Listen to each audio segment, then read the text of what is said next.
Welcome to the Psychedelia podcast, where we talk about the third wave of psychedelics. Through our many wide-ranging conversations with scientists, policymakers, entrepreneurs, and event organizers, we bring you an exclusive look into the many minds of the psychedelic world. It's time to let the word out about psychedelics and how they can be used as tools to benefit both the individual and the community. Welcome to the third wave. Hey listeners, and welcome back to the Third Wave podcast. For any of you first-time listeners, my name is Paul Austin. I'm the host of the podcast. For all of you consistent listeners, thank you again for tuning in for Psychedelic Podcast. So for this week, I personally am back in my parents' home. I'm spending a couple weeks at home actually by myself. My parents are up in Banff and Jasper. So I'm kind of downshifting, taking some time off of work and trying to kind of come to terms with what's happened over the past 6 months, as it's been a very busy and hectic and crazy and awesome last 6 months, but also there's a lot of new things to process and trying to figure out what's next. So I will be in New York for about a month, August 7th to September 6th or 7th. So if any of you listeners live in New York and you'd like to meet up for dinner or something like that, I think we could definitely do a meetup. Just, send me an email or a message or something like that. But I will be in New York for 1 month. We're working on a couple projects at the Third Wave, one of which is we're launching a microdosing online course to help people overcome certain barriers or hurdles that are currently preventing them from starting a microdosing regimen, as well as helping people who have already started a microdosing regimen to really get the most out of it. Because it seems as if microdosing is like jet fuel. And for some people, if they don't know how to fully utilize it, create the appropriate container for it, it can also head in negative directions. We want to make sure that people can create the best experience possible for themselves. So we're building out an online course. We're also looking at releasing a couple physical things like a microdosing kit and a few other things. More details on that later. Anyway, that's why I'm going to New York, is to meet up with a couple of people who I'm working on projects with and shoot some HD videos for the microdosing online course that we will be releasing fairly soon. So yeah, those are just some quick developments internally. Let's hop into This Week in Psychedelics, and then after that, I'll get into details about our guest, Don Lattin, for this week. So for This Week in Psychedelics, interesting news. A study partially funded by the Beckley Foundation has just been published showing that alkaloids present in ayahuasca can help adult neurons grow. This was in vitro, which is important to note, but it could be one of the ways that ayahuasca helps to treat depression by enabling neuroplasticity in adult humans. Preliminary results from the study were shown a few months ago by the Beckley Foundation, and we at the Third Wave are now excited to get our hands on the full study. We will definitely write a review of the research very soon, and in fact, it will probably be part of a larger piece or a larger series about the potential for psychedelics to trigger neurogenesis or enable neuroplasticity and the role that plays in alleviating symptoms of depression or addiction or other things like that. So this is some exciting news. It's kind of confirming or validating some of my own presuppositions or hypotheses about what microdosing is doing. It's definitely enabling neuroplasticity. It's helping people adapt quicker, become smarter, and I think that's likely because of what it's doing to neuron growth. Second announcement, videos from Breaking Convention are now up on the Breaking Convention YouTube channel, and we have the phenomenal Rosalind Stone, who will be writing a review of Breaking Convention for the Third Wave, which will be published probably quite soon. So go to Breaking Convention's YouTube channel if you want to check that out. I don't know if my talk personally has been uploaded yet. I checked a couple days ago and it wasn't yet up. Hopefully they'll get it up soon. So I gave a talk about microdosing as a tool for psychedelic normalization. It more or less hits on a lot of the same points that I made in an article published on both Symposia and Voltface about microdosing being the key to changing the cultural conversation about psychedelics. So Breaking Convention talks are now up. Last little announcement, there is a Dmt X Research Project, which is looking for volunteers or donation. The project aims to extend the DMT trip using anesthetic techniques in order to learn more about an extended state DMT experience. And you can apply to be involved in that now at dmtx.org, dmtx.org. Typically, a DMT experience lasts between 10 and 15 minutes. It would be interesting to enter that headspace for a longer period of time and understand really what's going on. And I think that's what this research is attempting to accomplish. DMT I just read a piece the other day, or I saw it on social media, about how people are basically rigging e-cigarette vaporizers to now smoke DMT. It's not something that I've personally done, but it sounds really fascinating. I think DMT will become increasingly popular as people seek to heal certain things and deal with certain things, but they don't want to go through, a 12-hour experience like LSD or even a 6-hour experience like psilocybin mushrooms. DMT can often enable you to break through certain barriers or confront certain traumas in a short period of time and then deal with them. In fact, when I had my first DMT experience about a year and a half ago in San Cristobal with a close friend, I went into a similar headspace as when I had a bad trip on psilocybin mushrooms 5 or 6 years ago. And it was dealing with the trauma that I faced when I was 20 years old, when I got caught by the police for selling illicit substances, cannabis primarily. And that was very traumatic for me. And a lot of shit came about in my life as a result of that. About 3 months after that happened, 3 to 4 months, I took a high dose of psilocybin mushrooms with friends and had my first challenging experience. And it was because of dealing with that trauma and that shame that comes with living in our culture around drug use. And I never really dealt with that completely. So often I would overcompensate for my own enthusiasm about drugs as a result of not dealing with that. And it wasn't until I smoked DMT, and I really didn't even take off, like totally blast off. I just went into this really, really weird headspace. And I confronted that trauma again. And it was quick, just 10 minutes or so. And I came out of that and was able to process it and deal with it, and have now been able to integrate that and move past that.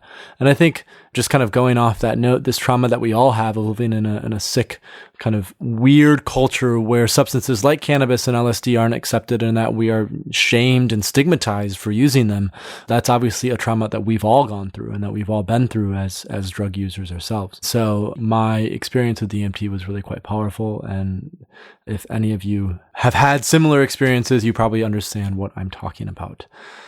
Yeah. So this week in Psychedelics, ayahuasca, neuroplasticity, in vitro, videos from Breaking Convention, and looking at extended state DMT experiences you can apply to be involved now. Let's transition into the podcast for this week, which is with author Don Lattin, who wrote and is best known for writing the Harvard Psychedelic Club, which I believe is up on my shelf right to the left of me. That was a big hit maybe 10 or 15 years ago. It was about Richard Alpert, who is now called Ram Dass, Timothy Leary, Andrew Weil, and Houston Smith, who recently passed away, and the conflicts of their stories at Harvard in the late 50s and early 60s. And Don has recently published a new book called Changing Our Minds, which I found to be the most comprehensive book so far about the current state of psychedelic research. I met Don at Psychedelic Science outside of a conference hall. Basically told him about the podcast, told him that I would love to interview him for the podcast to help continue to amplify the message that he's bringing with his book. I think it's a great book for anyone who's interested in where psychedelics are right now in terms of the research that's been going on with MDMA and psilocybin, in terms of what's happening with ayahuasca in the Amazon, in terms of what's been going on with ibogaine treatment centers in Mexico and other places. It really gives this full, comprehensive picture of where psychedelics stand. And that's why I wanted to interview Don. Basically, we talk about the direction of the psychedelic movement, how we can avoid repeating the mistakes of the past. You'll hear the generational difference between Don and I within this conversation, which I think is interesting. And we also hear about the psychedelic experiences that shaped Don's interest in the spiritual and how plant medicines have changed his life for the better. I really enjoyed this podcast. Don was a great person to talk to, and I think it's probably one of the better podcasts that we've published, and I think you guys will really, really, really enjoy it. And if you do enjoy it, please leave a review on iTunes. That would mean a lot to us. And we also have our Patreon page, patreon.com/The Third Wave, if you'd like to become a supporter of our podcast. With that being said, I now introduce Don Lattin.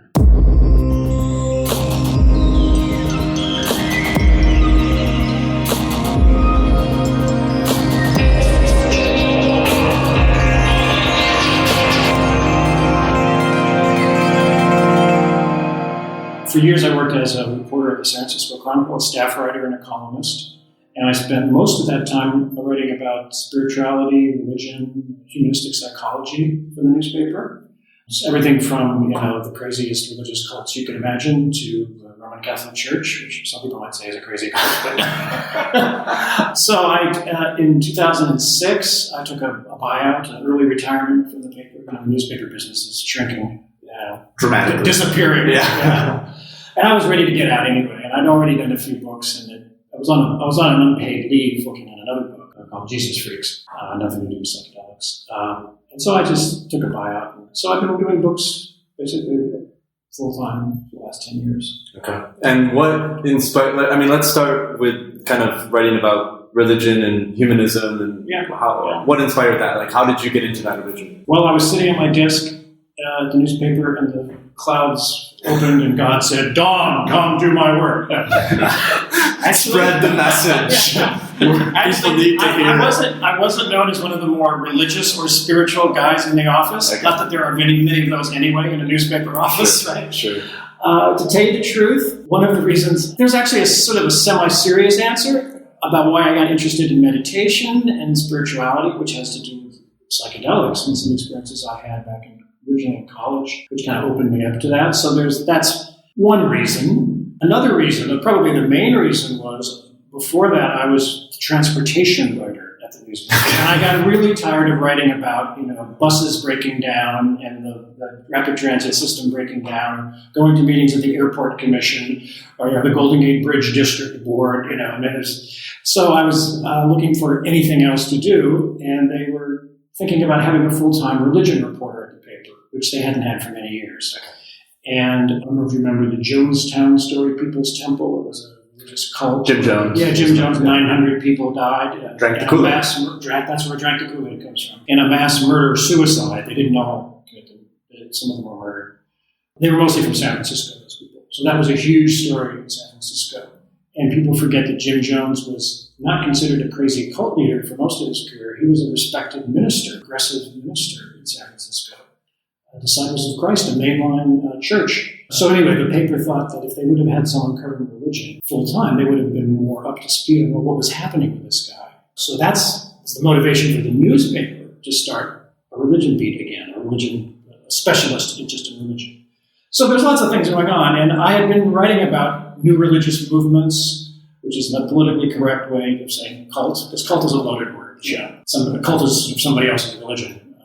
Yeah, like Mormonism, people will say. Yeah, well, Mormonism is now considered a world religion, and mostly, but it was the most persecuted cult in history. People were murdered, chased across the country. Mormons, the persecution is amazing. And there were literally wars between the U.S. Army and the Mormons. There's a fascinating history of new religious movements in America. It was basically founded by new religious movements, right? So I didn't expect to write about it for more than a few years. My pattern was I'd write about a subject for a few years. I do the interesting stories, get bored, move on to something else. So that's what I thought I would do with religion. But there was just so much to write about, especially in a place like the Bay Area, San Francisco Bay Area, that I wound up doing it for 20 years. So there's there are a lot of reasons for it. I went into it as a journalist, though, just great stories to tell. A lot of it was about politics, religion and politics, and the anti-abortion movement, the religious right. There was a lot going on in the Catholic Church, including the sex abuse scandal. It was a huge story. I wrote a lot about that.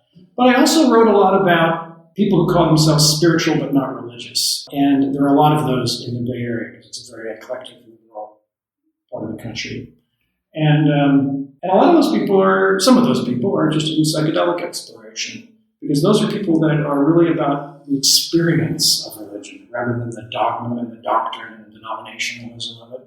So I've always been drawn in that area. So my work in the psychedelic field and the psychedelic story is kind of one part of that. But I see it as part of this broader movement of people trying to connect mind, body, and spirit through whatever means necessary, whatever works. And do you think that might be partly responsible for the success of Harvard Psychedelic Club? And kind of what I perceive is happening now is what was a smaller countercultural movement in the 60s and 70s of this connection of mind, body, and spirit seems to now becoming more of a mainstream cultural phenomenon today. So I'm just trying to tie those pieces together in terms of how have you seen that grow in your career in terms of the interest in that? Well, I think why Harvard Psychedelic Club was a bestseller, I don't know. That's kind of a mystery. I wish I could figure it out and write another one. Just do the formula again. Really what it is the publisher decides in advance that this is going to be their favorite book. And that was a big publisher, HarperCollins. Okay, gotcha. So my last book was a very small publisher, Changing Our Minds. So that's the main reason is the size of the publisher. And they decide, this is a really interesting book. We're going to promote it. We're going to send you on a big national book tour, we're going to advertise, So a lot of it's a self-fulfilling prophecy in the publishing business. And HarperCollins really was excited about the book and backed it, and it really did great. But it's a great story, and the subtitle of the book is how Timothy Leary, Richard Alpert, Andy Weil, and Houston Smith killed the 50s and ushered in a new age for America. The new age thing is not my word, but anyway, that's the idea. That it really was a kind of a turning point in the culture in a lot of ways in the early 60s. I mean, politically, the whole sexual liberation movement, the sexual revolution, the civil rights movement, the anti-war movement, the psychedelic counterculture. I mean, there was so much going on in the 60s, so much change, and also so much divisiveness. I mean, it was a really interesting time. That this was one way to kind of tell that story through the lives of these four guys. And in their own way, they really did lay the foundation for what later became known as, for lack of a better word, the New Age movement, or the spiritual but non-religious movement, or integrative health with Andy Weil, and a new way of looking at religion, a more open, eclectic way of looking at religious experience. And Houston Smith, who was the religion scholar of the four gentlemen I profiled, he had a lot to do with laying the foundation for that, opening people up to this idea. It's not just about my religion that's true. Other religions may have truth in them too. And when you have a powerful spiritual experience, it blasts you beyond these categories. So it was just a great way, and as a writer, as a storyteller, it was a wonderful way to humanize what was going on and just look at when these four lives intersected and then what happened from it. And so I really enjoyed that format. It was the first book I wrote as a group biography, and that's kind of why I try to do it again with Distilled Spirits, which went back in another generation. Now, what commonalities do you see between that? Because you did all that research and you probably lived through some of it yourself. I did. I got the tail end of it. Yeah. The 60s and 70s, what commonalities do you see between that time period and what we're going through now? That's an interesting question. And I think a lot of what's happening in the current psychedelic research movement, the psychedelic exploration movement, people are trying to sort of not make some of the same mistakes as we did in the first wave, trying to really not be counterculture, trying to make this as part of the mainstream culture. And that's what, Rick Doblin has been trying to do in some ways at MAPS. And actually with the Hefter Research Institute, they're even more concerned of staying mainstream. There's a kind of an interesting different approach that those two organizations have, which are the leading funders of this new wave of psychedelic research. But it's kind of building on the work that was done in the 50s and 60s. There were literally thousands of research papers written about psychedelic drugs and using it in a therapeutic context, or with creativity, or just to understand the workings of the mind, understand mental illness. There was all that work that was done. So what's going on now is this new wave of researchers are trying to build on that past and avoid some of the mistakes, some of the naivete, some of the grandiosity. Timothy Leary was a brilliant guy, but he had a lot of character flaws. And a lot of people, blame Leary for actually setting back academic research. And there's some truth to that. It was more complicated than that. But so it's building on that past, that first wave, and then learning from the mistakes. And what do you think?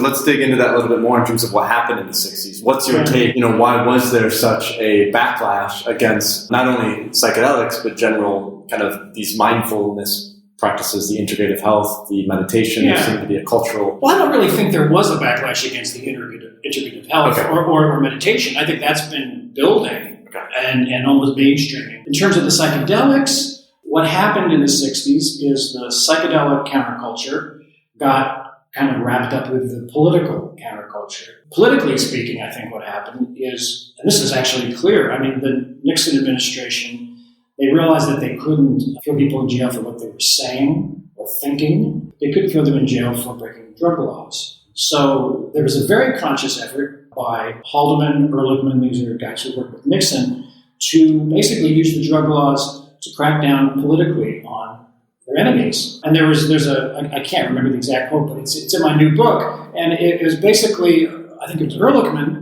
it was what Nixon's top is saying that, basically saying that that's how we could go after these people. And then the whole history of demonizing drugs, it's often there's a political agenda. You're going after a particular group. whether it's, Irish immigrants with prohibition and drinking, or whether it's hippies and the New Left in the 60s. There was that. Richard Nixon famously called Timothy Leary the most dangerous man in America, to which Leary said, "I'm not worried, I have America surrounded," Classic Leary line, So there was that, but it was not that simple. It wasn't just political. The backlash against a lot of the psychedelic drug research was really part of a crackdown on irresponsible drug experimentation, not just with psychedelics, but with all kinds of new drugs, with big pharma.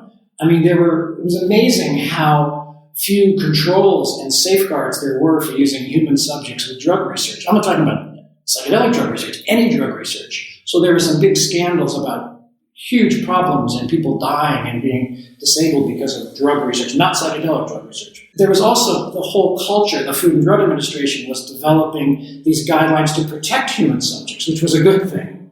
So it wasn't just a political thing against psychedelics. It was really part of being much more cautious about developing new drugs, testing them, and bringing them to market, especially when you're using human subjects. So that was as much of it as the politics. So there's a lot of factors in it. I mean, it's way too easy to blame Timothy Leary. What you can in some ways blame Leary for is the response that the universities had to it, because he came out of the university. He was a clinical psychologist at Harvard. He was an academic. So it became like poison for your academic career after Leary and Albert got kicked out of Harvard to want to research this stuff. So I think if you want to blame Leary, you can blame him for a lot of what happened in the university world. The bigger picture is more complicated. And I think that's why some of the prominent psychedelic researchers, from these institutions today will have that narrative, because that's their perspective, because they are trying to basically reinvigorate that work in these really qualified institutions. And so I don't think that narrative still exists in the psychedelic space. I think we've been working through it, but I know in the past there were some researchers who said, look, we don't want to repeat the Timothy Leary mistake. 10 years ago or 20 years ago, yeah. What we're going through now, do you see, an ability to make those same mistakes? Or do you think the psychedelic space right now and where it is, with what MAPS is doing and Beckley is doing, have we built in enough resilience? Have we learned enough of our lessons from the past that we will avoid what happened before? Or do you think there's something going on with this whole far-right political movement, with Trump and everything, that might bring that back? Well, that's an interesting question. I think the research is being done by MAPS and Hefter and Beckley. I'm not as familiar with the Beckley research, but my understanding is, but let's just talk about MAPS and Hefter in the U.S. They are being very cautious and very careful. And they are following the FDA protocol to the letter, which is why it takes so long and is so time-consuming. And they're basically trying to develop MDMA and psilocybin with a protocol that's really designed for other kinds of drugs. Psychedelic drugs are completely different. So a lot of people question the whole medical model and the fact that they're doing this at all, and that MAPS is spending $30 million and it's taking 30 years to do this. Is that really the best use of the time and energy? And that's an interesting question, and I get that in Changing Our Minds. I talk about it. A lot of people question that. But that's the game we have to play. If you want to decriminalize these drugs, at least to the point that doctors can prescribe them and therapists can use them, you have to play that game. And everybody knows that's not really the most efficient way to even test these things. Basically, we know these drugs will be safe to use. So it's like proving something everybody really already knows. So I think they are learning from mistakes. They're trying to stay within the system.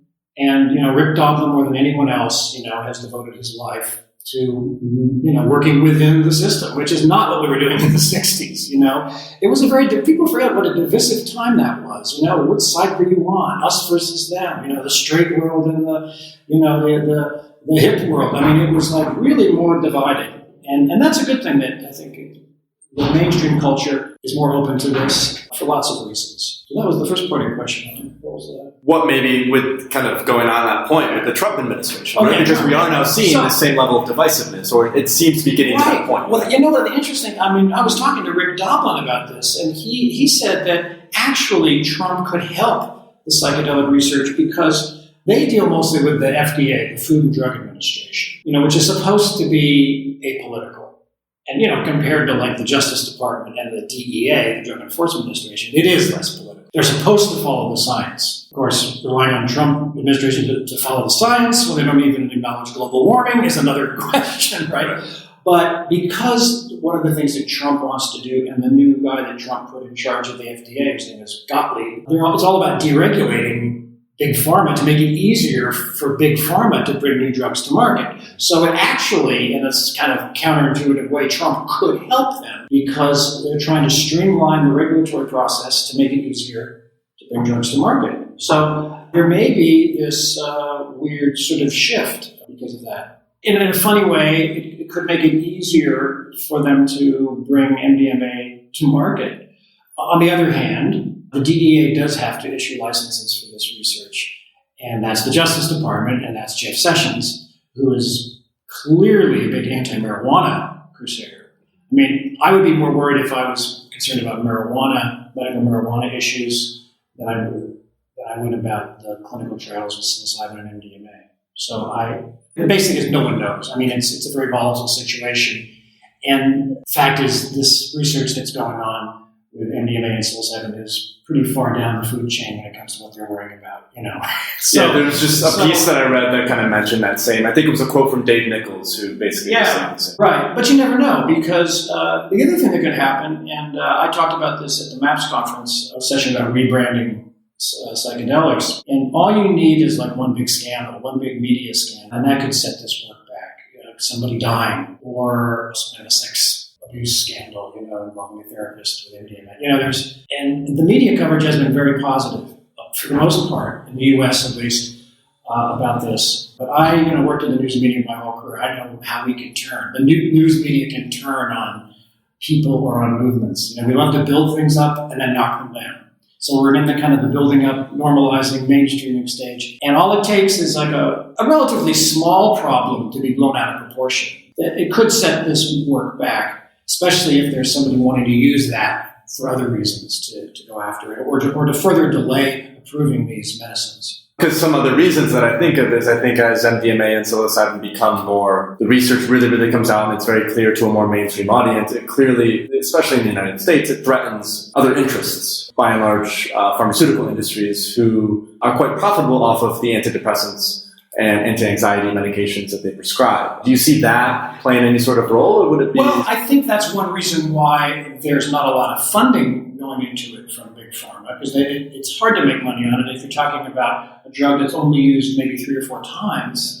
The expensive part of this work is really the therapy. It's the therapist's time. So you're not really going to make that much money on the drugs themselves. But I don't know if necessarily going to set it back, whether they have the power to really do that. I would worry more, like I said, about now that they're ramping this up in the so-called phase 3 trials, where you're going to have less experienced therapists, you're going to have a lot more people, much harder to supervise it, it's much harder to be careful about making mistakes, that now that you're going to have like hundreds of people at sites all around the country doing this work, rather than the A-team, the first people, like the Mythovers in South Carolina who did a lot of the early PTSD work with the MAPS. Almost by definition, there are going to be problems. There's going to be some mistakes made. There's going to be some bad outcomes, which is not surprising. You're dealing with people who are either they're addicts or they're alcoholics. They're depressed, you're dealing with a difficult population of patients here. So it's going to be, and that's just part of, that's not a reason to stop it or slow it down, but maybe I'm being too pessimistic, but I just kind of see it shifting somehow. I hope I'm wrong. I really hope I'm wrong. I just know how the world works and how the media world works, that I'm a little worried about it. And one thought that I have on that, it seems to be media is also shifting in a way where media in the 60s and 70s was largely centralized. And that's true. There was more television. And I feel like one of my hopes is the reasons why we might see this movement continue to build is because a lot of now media outlets, they're smaller in nature. That's a good point. Right? And they're more dispersed. And so I see this also playing into the difference between where urban people, well-educated people, we could say, are getting their media compared to people who live in more rural areas. So I would almost wonder if there might be a backlash, for example, in rural America with a news company like Breitbart, right? Right. But not so much with a news outlet like The Economist or something that more panders to an urban crowd. Yeah, so I wonder about that difference.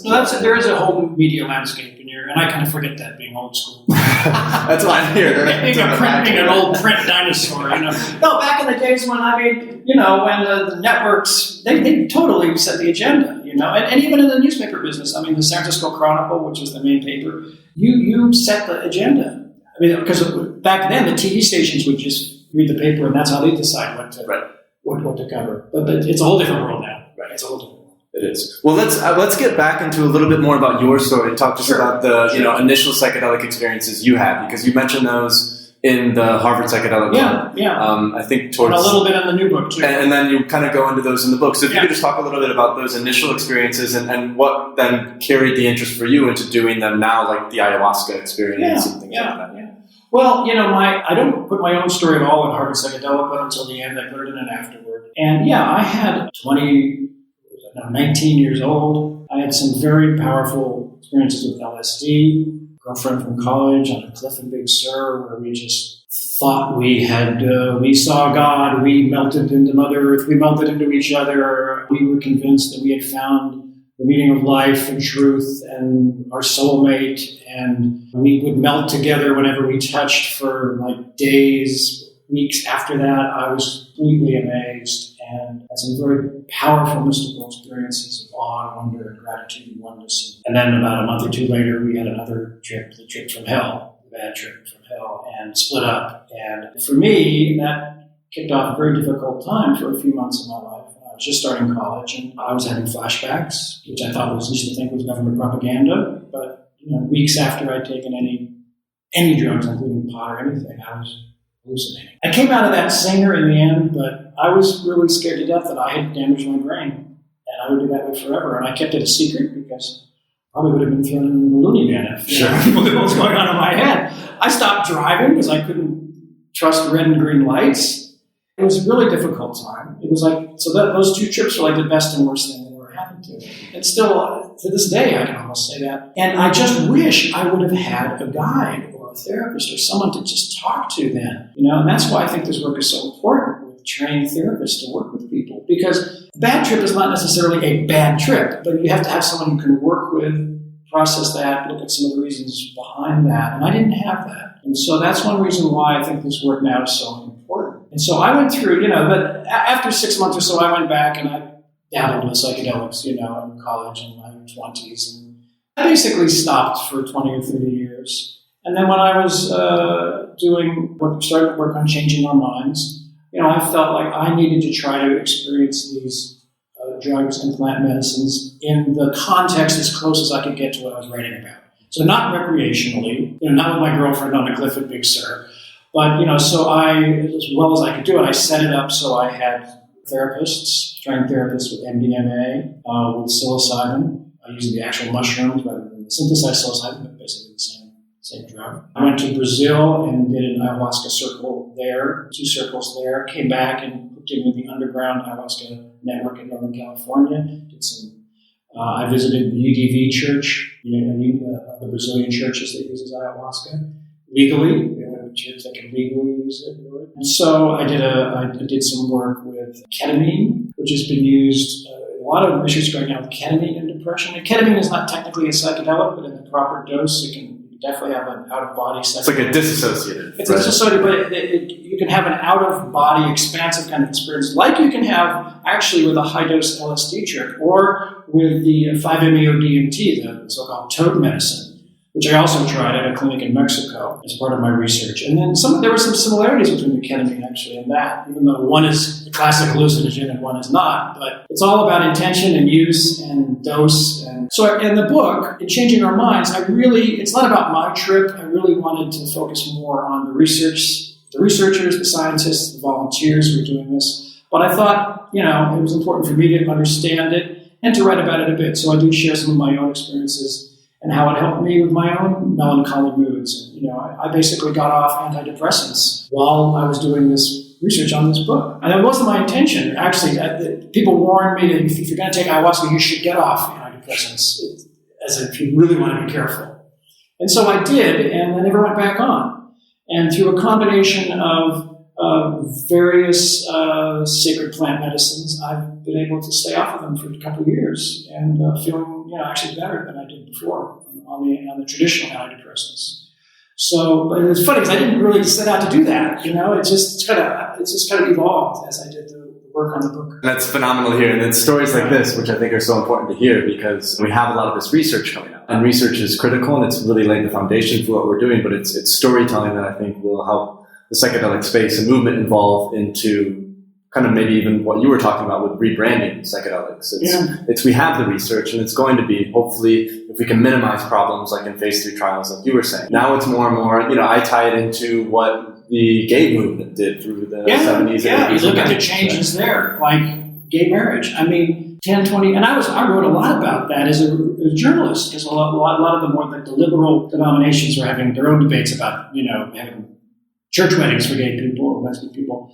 And it's amazing how fast that all changed. Or marijuana legalization. It's like, it's incredible what could happen. Yeah, these different mediums we have, again, coming back to media, of storytelling, I think enables people like yourself or people like myself, even a podcast like this, right? It's where people are getting their media from now is changing. And I think the more that we can now start to kind of surround all the psychedelic research with these impactful stories. For example, I know MAPS will have people who went through the phase 2 trials, veterans who, cured their PTSD. Right. I did an event in Portland, Oregon a couple months ago, like a microdosing talk. And after that, I did a psychedelic stories with symposia. And we had one of the people who went through the phase 2 trial who came up and said, hey, I went to my doctor when I came back from Iraq. He basically told me that my PTSD was incurable. He said, go on the list of these pharmaceuticals and you can maybe manage the symptoms. And he went through the phase 2 trials and he was cured. Yeah, and Changing Our Minds, the first chapter is about Nigel McCurry. That's the guy who was... same guy. Exactly. Yeah, and he has a very powerful story. And what happened to him in Iraq is horrific when you read the whole story.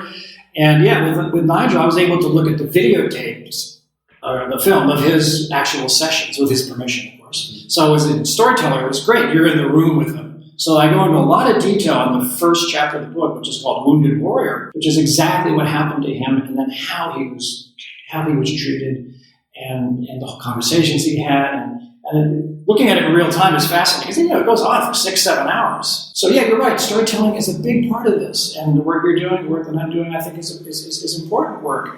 And it's also people coming out of the closet. You mentioned the similarities within the gay rights movement. People willing to say, even if you broke the law. And I basically admit breaking the law in this book. If you're in jail, it'd be great for book sales. So I hope you do. Careful what you ask for.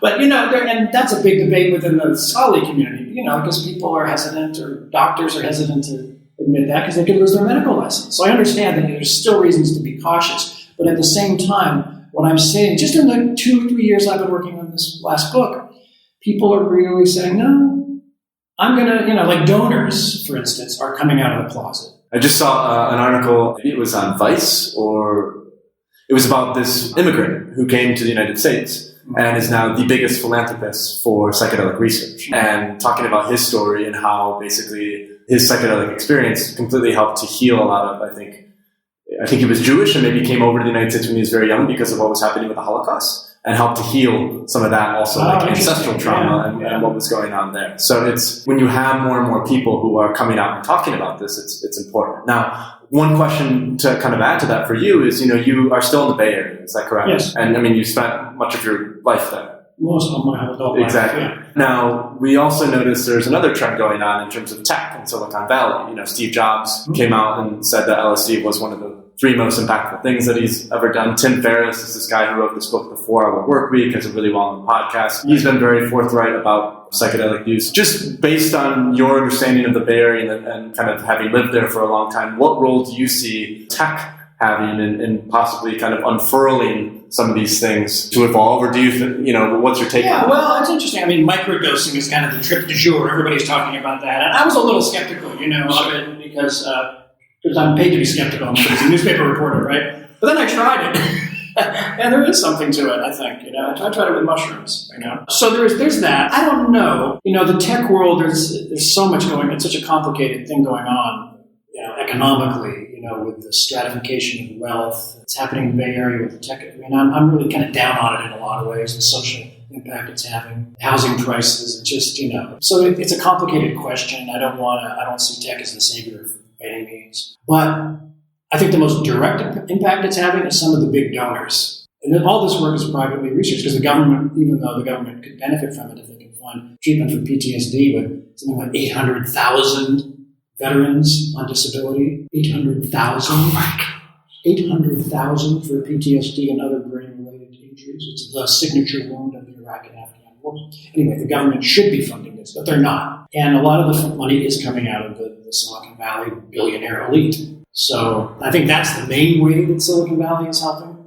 It's the money. It's the money. And my other take is also, I think we're starting to see a turn, at least this is my hope, is because the tech world has been known for a level of elitism and, what you're talking about with the gentrification. And there seems to be more and more public stigma coming out against some of these kind of zero-sum, win-at-all-costs methods. For example, Uber recently has been going through this with all this backlash against their kind of very patriarchal, kind of like aggressive methods. The CEO just stepped down, and Lyft now is kind of coming into that. And Lyft is like a public benefit corporation. They're doing a lot of things that are socially sustainable. So I also wonder if there will be my hope, at least, and I don't know how true this will be, if we can create containers for some of these tech leaders in which they have certain transformative psychedelic experiences, maybe that also creates more compassionate leaders. Because from my perspective, it seems like tech is building the new world in which we will live. And it's not happening, it's not quite yet. But, Google and Facebook and all these things are where we spend our attention and time now.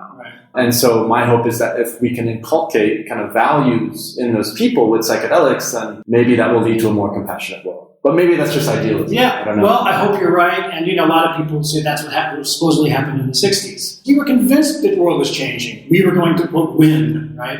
And then look what happened. The 80s. Just say no. Ronald Reagan. Years of ridiculous, endless, unnecessary wars. Stratification of wealth in society. It hasn't. The vision did not pan out.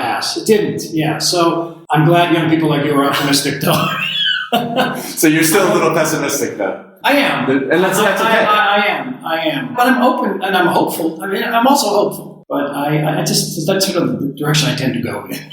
It's more pessimism. That's why I was on antidepressants for all those years. That's where I go. I'm actually, now that I've gotten back into psychedelics, it has kind of opened me up to, it reminds you there are so many different ways of looking at the world. And our little narrow slice of how we perceive reality is so narrow and limiting.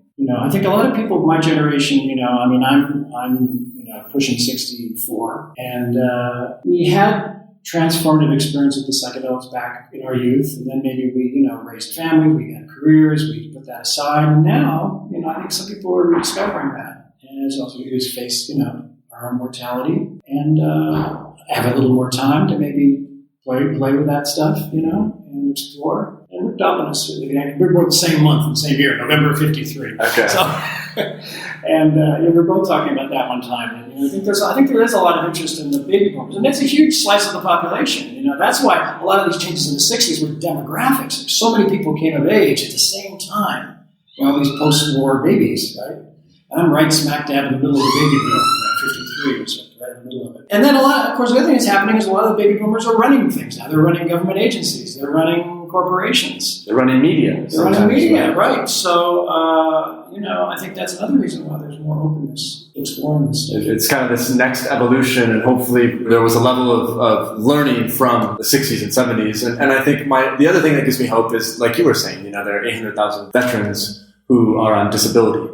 And I think we are at a point in time where our governments are becoming increasingly bankrupt. We just keep going in more and more and more. Billions and billions of dollars. And if you have something that can cure that, I think we're getting to a point where we're trying to find more efficiency in kind of what we're doing. Yeah. And my hope, again, this is just my hope, is that with MDMA being very safe, that possibly then it will be accepted as a treatment because of how it's rebranded. And I think, again, this is what comes back to like what Max is doing. And how they've approached it is so important. And even if the government doesn't have compassion, that's what they do for these wounded warriors, just from an economic point of view, it's in their interest to at least, and it's not for everyone. This therapy is not for everyone, but it's for a lot of people. It can help a lot of people. And, it's time to let it have its day.